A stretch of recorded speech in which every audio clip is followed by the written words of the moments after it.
ನಿಮ್ಮೆಲ್ಲರ ಅಭಿಮಾನಕ್ಕೆ ನಮಗೆ ಜನ್ಮ ನೀಡಿದ ಪುಣ್ಯ ಭೂಮಿಗೆ ತುಂಬಾ ಋಣಿಯಾಗಿರ್ತೀನಿ. ಎಷ್ಟು ದಿನಗಳವರೆಗೆ ಕಾಶ್ಮೀರದ ಗಡಿಯಲ್ಲಿಟ್ಟು ಸೇವೆ ಮಾಡಿ ಬಂದಿದ್ದೇನೆ. ಇನ್ನು ಮೇಲೆ ನನ್ನ ಹುಟ್ಟೂರು ಜನರ ಸೇವೆ ಮಾಡ್ತಿದ್ದ ಈ ಸಂದರ್ಭದಲ್ಲಿ ಮಾತನಾಡ್ತಾ ಇದ್ದೇನೆ. ಸರ್, 35 ವರ್ಷಗಳ ಕಾಲ ದೇಶ ಸೇವೆ ಮಾಡಿ ಮತ್ತೆ ನಮ್ಮ ಗ್ರಾಮಕ್ಕೆ ಆಗಮಿಸಿದ್ದಕ್ಕೆ ತಮಗೆ ಸ್ವಾಗತ ಸುಸ್ವಾಗತ. ಸರ್, ತಮ್ಮ ಶೌರ್ಯ ವೀರ ಪರಾಕ್ರಮದ ಬಗ್ಗೆ ನಾವು ಟಿವಿಯಲ್ಲಿ ಪೇಪರ್ ಮಾಧ್ಯಮದಲ್ಲಿ ಕೇಳಿ ತಿಳ್ಕೊಂಡಿದ್ದೀವಿ ಸರ್. ಏನ್ ಸರ್, ನೀವು ಯುದ್ಧದಲ್ಲಿ ಗೆದ್ದಾಗ ಸರ್ಕಾರದವರು ನಿಮಗೆ ಹಣದ ರೂಪದಲ್ಲಿ ಬಕ್ಷಿಸ್ ಅಂತ ಕೊಟ್ರೆ ಆ ಹಣ ನನ್ಗೆ ಬೇಕಾಗಿಲ್ಲ. ನಮ್ಮೂರೊಂದು ಕುಗ್ರಾಮ ಆದರ್ಶ ಗ್ರಾಮವಾಗಬೇಕು ಅಂತ ಹೇಳಿ ಆ ಹಣವನ್ನೆಲ್ಲ ನಮ್ಮೂರಿಗೆ ಕಳಿಸ್ಬಿಟ್ರಿ ಸರ್. ಆ ಹಣದಿಂದ ನಮ್ಮೂರಲ್ಲಿ ರೋಡ್ಗಳಿದ್ದಿಲ್ಲ, ರೋಡ್ಗಳಾದ್ರು, ಆಸ್ಪತ್ರೆಗಳಾದ್ರು, ಎಷ್ಟೋ ಬಡ ಮಕ್ಕಳಿಗೆ ಶಿಕ್ಷಣ ಇದ್ದಿಲ್ಲ ಸರ್. ಈಗ ಎಲ್ಲರೂ ಶಿಕ್ಷಣ ಹೊಂದಿ ಒಳ್ಳೆ ಸಂಗೀತ ಮೇಷ್ಟ್ರುಗಳಾಗಿದ್ದಾರೆ ಸರ್. ಇದಕ್ಕೆಲ್ಲ ತಮ್ಮ ಪ್ರೀತಿ, ವಿಶ್ವಾಸ, ಅಭಿಮಾನ, ಸಹಕಾರವೇ ಕಾರಣ. ನನಗೆ ಜನ್ಮ ನೀಡಿದವಳು ನನ್ನ ತಾಯಿ, ಹೆಸರು ತಂದುಕೊಟ್ಟವಳು ಭೂತಾಯಿ. ಈ ಪ್ರಪಂಚದಲ್ಲಿ ಪವಿತ್ರವಾದ ಸ್ಥಳಗಳನ್ನು ಎರಡೇ ಎರಡು, ಒಂದು ಅವ್ವನ ಮಡಿಲು, ಇನ್ನೊಂದು ಅಪ್ಪನ ಹೆಗಲು.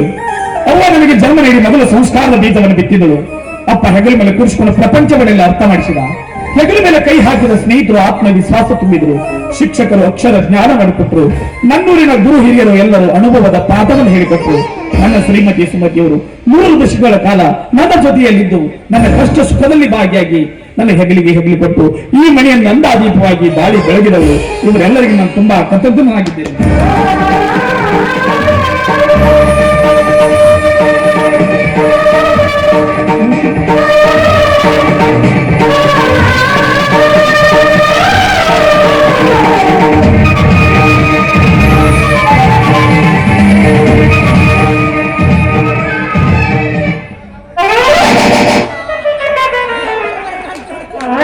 ತುದಿ ಮುಟ್ಟಿಸ್ಬಾ. ಒಂದು ವಿಷಯ ನಮಗೂ ಜನ ತಿಳಿಸಲೇಬೇಕು. ಕಾಶ್ಮೀರದ ಗಡಿಯಲ್ಲಿತ್ತು ಸಾವಿರಾರು ಜನ ಪರೀಕ್ಷೆ ಸುತ್ತಾಕಿ ಜೀವನವಾಗಿ ಹುಟ್ಟೂರು ಚಂಚಲಿ ಗ್ರಾಮಕ್ಕೆ ಕಾಲಿಟ್ಟಿದ್ದೇನೆಂದ್ರೆ ಇದಕ್ಕೆ ಕಾರಣ ನನ್ನ ತಾಯಿಯ ಋಣ, ಇಲ್ಲಿಯ ಮಣ್ಣಿನ ಗುಣ. ಊರಿಂದ ಆಯಸ್ವಾಗಿ ಬಂದಿದ್ದೀರಿ, ಒಂದ್ ಹಂಡೆ ನೀರು ಕಾಸಿದ್ದೀನಿ, ಮೊದಲು ಜಳಕ ಮಾಡಿ ನಡೀರಿ. ಸ್ನಾನ ಮಾಡಿದ್ರೆ ಮಾಹಿತಿ. ಸ್ನೇಹಿತರು ಮನೆಯವರೆಗೆ ಬಂದಿದ್ದಾರೆ. ಬರುವಾಗ ಆಪಲ್ ತೆಗೆದುಕೊಂಡು ಬಂದಿದ್ದೀನಿ. ಆ ಸಟ್ ನಂಗೆ ಬೇಕು ಸರ್. ಯಾವ ಸಟ್ ಲೇಟ್ ಆಕಡೆ ಆಪಲ್ ಸಟ್. ನಿಮ್ಮ ಅವ್ನು ತಿನ್ನು ಆಪಲ್ ಹೇಳಕತ್ತಾರ, ಈ ಮಗ ಸಟ್ಟಿಗೆ ನಮ್ಗೆ ತಿನ್ನಿಲ್ಲ ನಂಗೆ ಆಡಕ. ಅವನೇನ್ ಬಿಡ್ರಿ, ಈ ಸಟ್ಟ ಗಿಟ್ಟ ಬಿಡ್ರಪ್ಪ. ನನ್ಗೆ ಅರ್ಜೆಂಟ್ ಇದ್ದು 2 ಸಾಮಾನು ಹೇಳಿದ್ನ ತಂದ್ರೆ ಏನದು? ಚಲೋ 2 ಚಡ್ಡಿ